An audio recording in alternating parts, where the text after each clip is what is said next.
Vamos a conversar en torno a ello, porque ya hay movilizaciones, hay marchas, en fin. Vamos a conversar respecto a ello con Eduardo Herrera. Eduardo Herrera, muy buenas noches, bienvenido.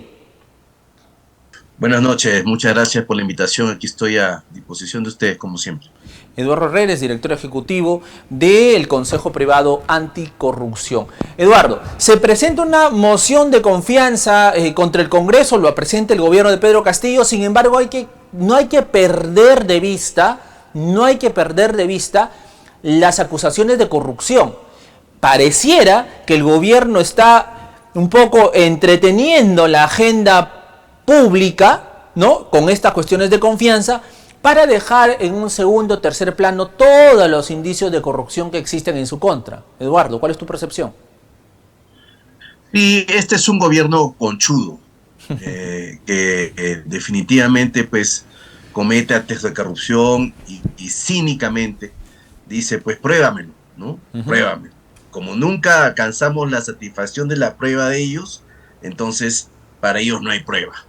Y el gran problema es que estamos confundiendo la discusión, porque una cosa es la prueba judicial, que va a ir en la fiscalía y ahí se verá, y otra es la prueba moral, ética. Yo pregunto entonces, éticamente, moralmente, ¿es un régimen sostenible? ¿Es marchado por la corrupción? ¿Sí o no? La otra prueba es diferente.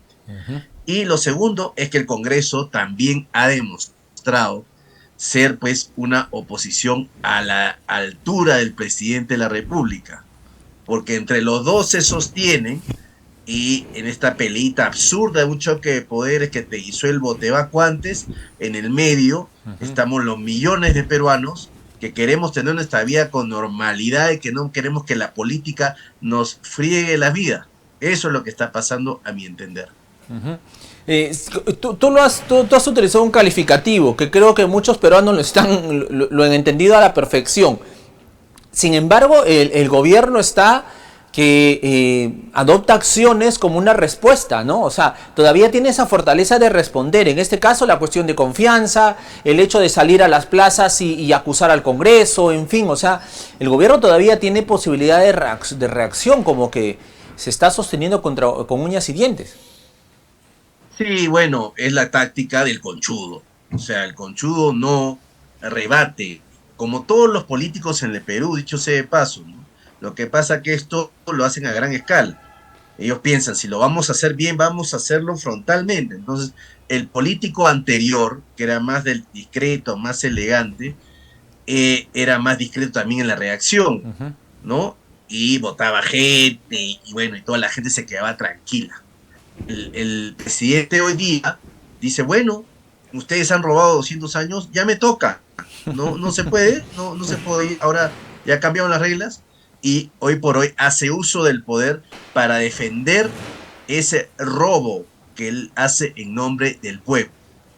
Y lo que pasa es que también los sectores que quieren vacarlo son realmente muy, pero muy torpes, porque hacen pues estrategias totalmente segmentadas, que lo que hacen es dividir a las personas.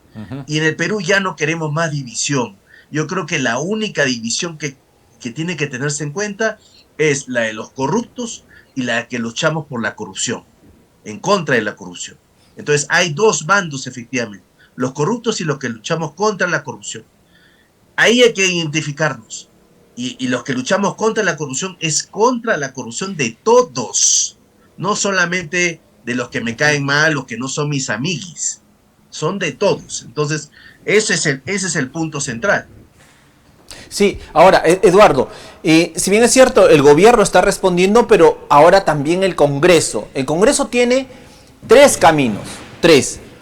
Tiene un procedimiento de vacancia en su contra, que se ha quedado con 62 firmas, necesitan 87, que como lo he dicho yo siempre, eso es imposible de lograr, salvo que salga pues el video más que evidente, pero eso creo que solamente con Montesinos se pudo hacer eso. O sea que una vacancia que en lo personal no creo que prospere. Tienen una acusación también por traición a la patria, que también he considerado yo que no tiene mayor asidero para poder sacar a un presidente por un dicho, ¿no? Creo que hemos escuchado al presidente Castillo en más exabruptos verbales que es lo que escuchamos con el señor Rincón de CNN.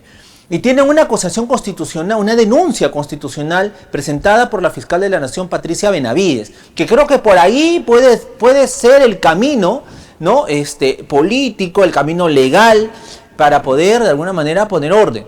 Pero ¿qué perspectiva tienes ante el papel que está haciendo el Congreso? Primero con la vacancia, segundo con este tema de traición a la patria y tercero con la denuncia constitucional del Ministerio Público. Bueno, a ver, lo de la vacancia es efectivamente coincidimos, pues, ¿no? Hay 20 congresistas que nos tienen secuestrados. 20, ¿eh? Que son aquellos, los niños, los de Podemos, que dicen voy a ver, voy a evaluar, y están esperando que les ofrezcan algo para votar a favor de la vacancia. Entonces, o que el gobierno les ofrezca algo.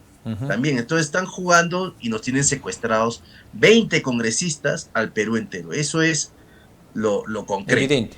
Y efectivamente no hay vacancia, pues no hay votos para la vacancia. Lo segundo, lo de la traición a la patria, yo creo que es un mamarracho jurídico.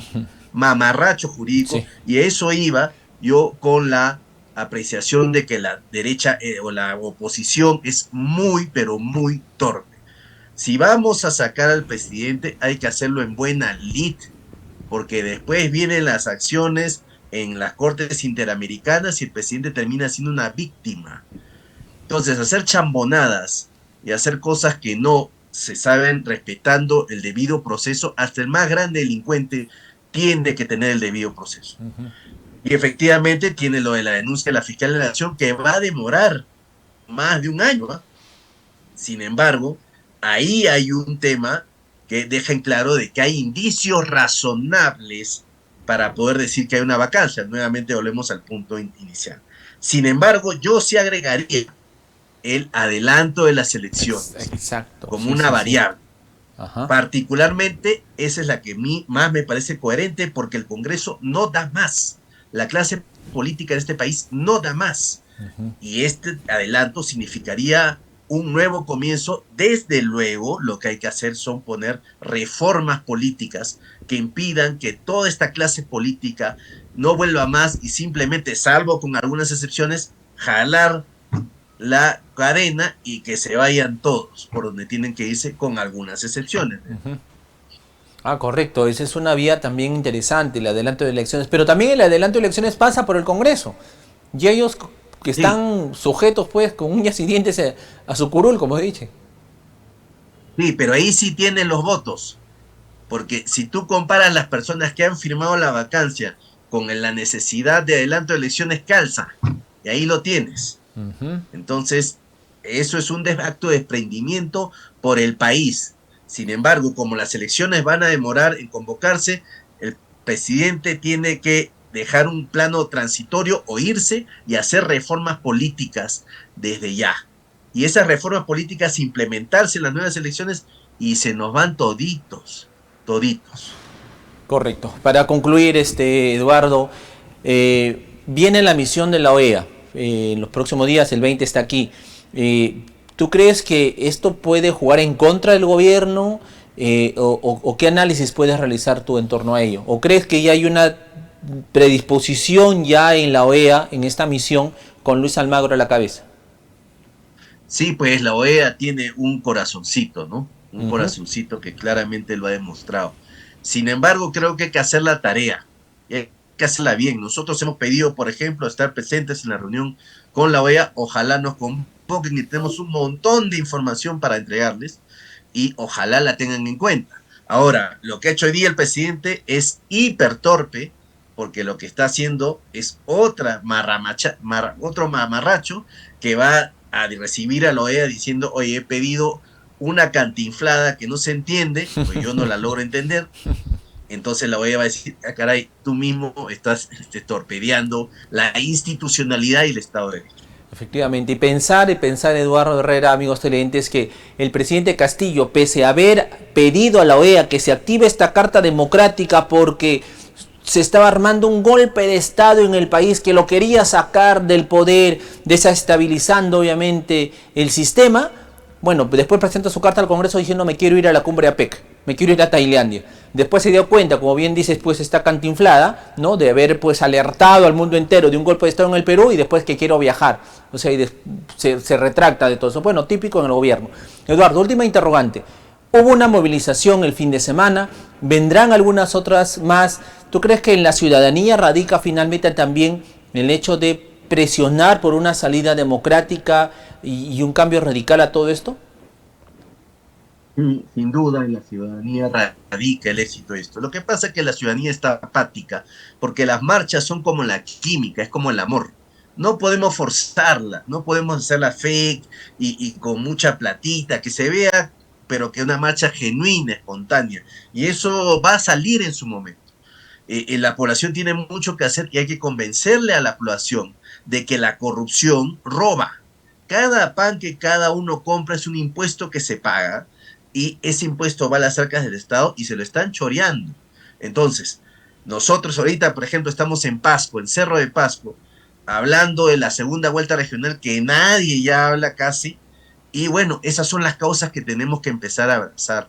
Nosotros hacemos un llamado a las personas que tengan o a los colectivos que tengan causas contra la corrupción para que se unan esta gran alianza contra la corrupción nacional y empecemos a eclosionar el Estado, a hacerlo simplemente difícil la corrupción del Estado, que se sienta que hay una movilización ciudadana. Esa es la verdadera movilización, no la de mis amiguitos. Es simplemente hay que hacerlo todo contra todos los corruptos. Efectivamente, efectivamente. Bueno, pues Luis Eduardo, te agradezco muchísimo. Visita el norte. Acá también hay 3 regiones, o 4 en este caso, que se van a segunda vuelta. Hablamos de Lambayeque, hablamos de Piura, Cajamarca y Amazonas. Así que es bueno también recorrer para intentar elegir al mejor de los dos, que quede el mejor, ¿no? Por el bien del norte. Eduardo, muchísimas gracias. Muy buenas noches. Muchas gracias. Hasta luego. Eduardo Herrera estuvo con nosotros, director ejecutivo del Consejo Privado Anticorrupción, hablando justamente de las acciones del gobierno, que dice no tener nada con la corrupción, que está alejado, que su papá le enseñó a Castillo y le cortó las uñas muy pequeño, por eso es imposible de que él le robe al pueblo. Bueno, señor Castillo, mire a su alrededor, recuerde por qué sacó aparentemente al ministro de Salud, al señor López, ¿no? Y puso a Kelly Portalatino, en este caso, dentro del Ministerio de Salud. Pero ahora dése una vueltita por el ministerio y pregunte usted quién es el nuevo secretario general del Ministerio de Salud. ¿Quién creen que es? Bueno, pues es el abogado que defendió a la madre de Vladimir Cerrón. Y la defendió por justamente desviar dinero, por actos de corrupción. Su abogado, el abogado de la mamá de Vladimir Cerrón, ahora es secretario general del Ministerio de Salud, que es el ministerio, el cupo de Perú Libre, literal, cupo de Perú Libre.